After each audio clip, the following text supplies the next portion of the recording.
Good evening, and we're continuing our journey now through the book of Genesis and looking at it as something which does apply to us.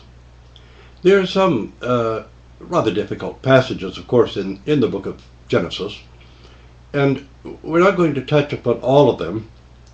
Somebody did, however, write and ask me, did God actually rain down fire from heaven to destroy the city of Sodom and Gomorrah, the cities in the plain, except for Zoar? And how literal would one take the fine details of the story? And I'll simply leave one with this question. First of all, the Lord himself stayed with Abraham and sent the two angels on to the city of Sodom. And he says he has to go down to the city to see if the things he's heard about it are true. Now ask yourself, how literal should you take that? Did God actually have to go down to see personally, physically, or he wouldn't be able to know? And in fact, in the end, he didn't go. He just said that to Abraham, and then he vanishes. But it was the two angels who went on into the city in order to rescue Lot. So just stop and think for a moment about the details that are placed in the story and what actually is being revealed to us through it on another level. You see, we find when we have hyperliteralism or fundamentalism, we have so many internal contradictions. But here are stories that have come down through tradition, which are being told to us as in a Jewish fashion as stories, and relating very profound insights and building up in us an understanding of the human condition and an understanding of our struggle as humans, as fallen humans. And even in the story, Lot, first of all, doesn't really want to leave. He's tarries. So the angels finally take him by the hand and lead him out of the city. And then they say, flee into the mountain to be safe. Well, okay, I know God sent you here to rescue me and you're saving my life and God cares about me and I'm in God's hands, but I don't trust him quite enough to flee up into the mountains. I'm a little worried about that. So let's negotiate this a little bit. Perhaps I won't flee up into the mountains. I'll just go to another small town that's not a great distance from here, Zoar. And I should be safe in Zoar. Well, they've already told him that all the cities of the plains would be destroyed, and Zoar is one of those. However, God condescends, and the city of Zoar, the town of Zoar, is not destroyed. Lot goes there. A little bit later, for no obvious reason, he does decide that he's not completely safe in Zoar, so he'll go up into the mountains and live in a cave. And that, of course, are where his daughters seduce him so that they can bring forth some children to his name, because the mother, you remember, was destroyed in the Holocaust that destroyed the main cities of the plain. And anyway, they want to bring forth seed to their father's house. I think Moab, the father of the Moabites, was one of them, and the father of the Ammonites was another. Anyway, the point is here that even though one is faithful and believes, doubts still come up in one's mind, and usually through fear. And as the psalmist says, God knoweth that we are dust. He remembereth that we are dust. In other words, God is very well aware of our weaknesses, and he helps us along. When we run into some situation where we have too much fear to do what we know we should do, and really to accept the guidance and leadership of God, there's an understanding that God knows our weakness, and he accepts our faith, and he helps us over the bumps of our weakness and our fears. As so long as we maintain faith with God, His hand is always outstretched to help us along the way and to bring us along the path.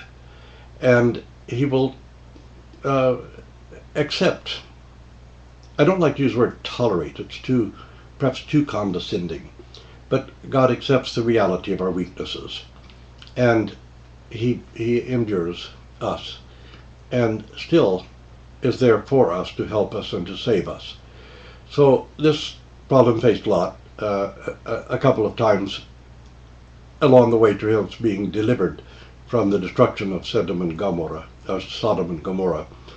And we find a similar situation with Sarah and Abraham, that, well, God promised, and we trust God, we have faith, but we just don't see how it can be done.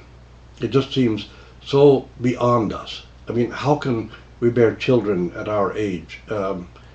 So what did, we don't want to doubt God, but we're afraid. We're afraid we'll die without leaving heirs and children. And God doesn't condemn them for this because He understands the weakness of the fallen nature.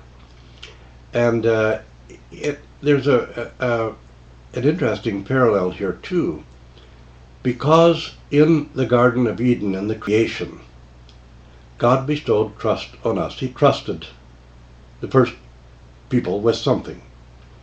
And it was easy ultimately for them to have their trust in Him weakened, and they fell through lack of trust in God.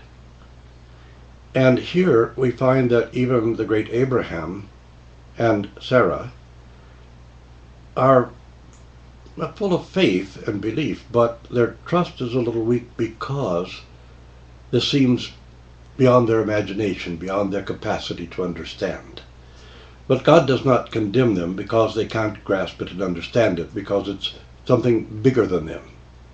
And their little bit of trust, Abraham will be called upon to verify his complete trust in God a little later. And Sarah, in the meanwhile, wants to have a child in the household. If her handmaiden Hagar, her servant girl or slave girl likely, bears a child, then Sarah would take the child as her own, and there would be an heir to Abraham, and his wealth and all that he had would not be left to just one of the senior servants. So Hagar is given to Abraham.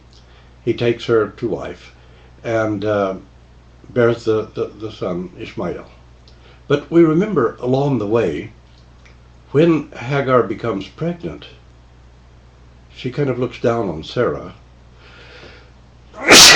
because Sarah has not been able to bear a child.